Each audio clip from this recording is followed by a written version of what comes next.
in this video I'm going to give you a few hints and tips about sending your TMA and some of the errors that you can get if there are files that you're submitting that are not liked by the system. Okay, so when you come to make your submission, you will see this page where you can choose your file, acknowledge a few statements there, and then actually make the submission. Once you've made the submission, if it's accepted, it will tell you that it's been accepted, and you'll get a little code that, like a receipt code that acknowledges that the file has been received onto the system. If the submission is rejected, it normally does tell you why it's been rejected. So let's have a look at those error messages now. Okay, so here's one of the error messages that you may get, and basically it's saying that your file name is over 50 characters long. So that includes spaces as well. So if your file name is called, say, etma1, and then you've got a string of about 40 characters which are spaces, and then some text after that, that will be rejected because spaces are counted as characters. So, I mean, simple fix for this is just to give your file a short file name, maybe something like your student number and the TMA number, perhaps your name in there, unless you've specifically been asked to put something into the file name as part of your TMA. Do always check the guidance for the requirements. Here's an example where you might look at your file and think, well, this is only 10 or 15 characters, why is it being rejected?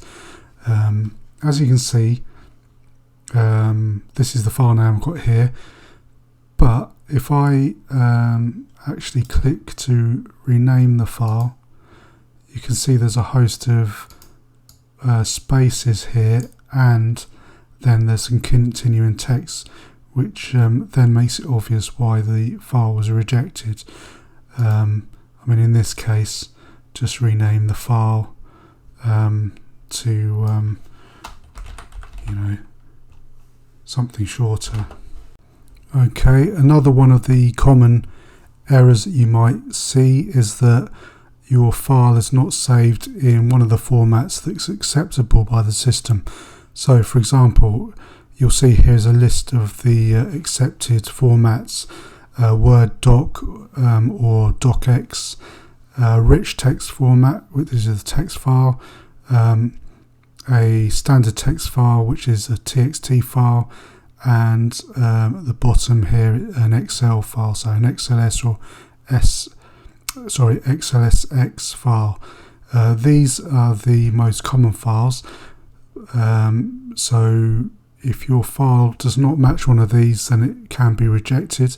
There are some circumstances where TMAs require an audio file to be sent in, or some require PDF to be sent in, and that's where the exceptions are made by the module team to allow certain types of file to be sent through. Okay, so this is the other error that you might get. Ignore the error 1 in the corner of the screenshot, but basically it's saying that your file is too large. Most TMAs, I think the limit is around 10 or 15 megabytes. As you can see in this screenshot, it's telling you that the file that's being that can be accepted is up to 10 megabytes. So if you've got a document that's got images in or scans, I mean, they can be very large, and make your possibly a small text document containing 4 or 5 images that are maybe 4 or 5 megabytes each. You're talking about 20-30 meg a file. So just something to look out for when you're submitting your document. This can also be true if you're submitting an audio file for your TMA, as audio files can also be very large. Generally, if you record stuff on the audio recording tool, which some modules have, it should record them at quite a high compression, so it shouldn't make the files too large. Okay, so if you're getting the error when you make your submission saying the file's too large, it could be because of scans and images that you've put into your document kind of bumping the file size up.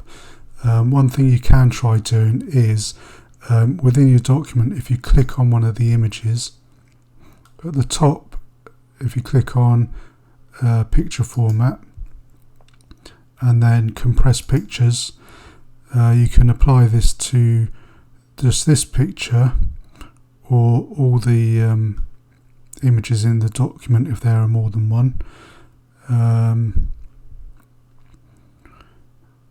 And then just click on use default resolution.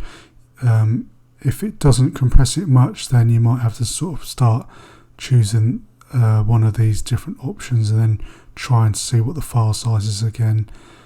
Okay, and that will just slightly compress the images, hopefully enough to get it under the file size limit and allow you to make the submission. Okay, and then just a final tip. Just to note, the system will only take one file when you make a submission.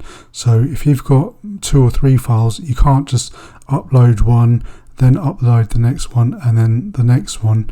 They'll all be counted as separate submissions, so the tutor will only pick up the last one you made. The way around that is to send a single zip file that contains all of the files that you need. So I'll quickly show you how to do that here. If you have all your files saved into a specific folder, then what you can do is just highlight all the files, right click, and then send to compressed zip folder. Okay, you'll see the zip file appear there. You can then just rename that to whatever you want to call it, and then that will be the file that you send to the system. I hope this has been helpful for you. It is just a general guide, so please do check those specific details on your module page and in your assessment guide, etc., just to make sure that you are naming the file as they require. The file is the correct format for what is required for your TMA, and I hope everything goes well and good luck with your studies.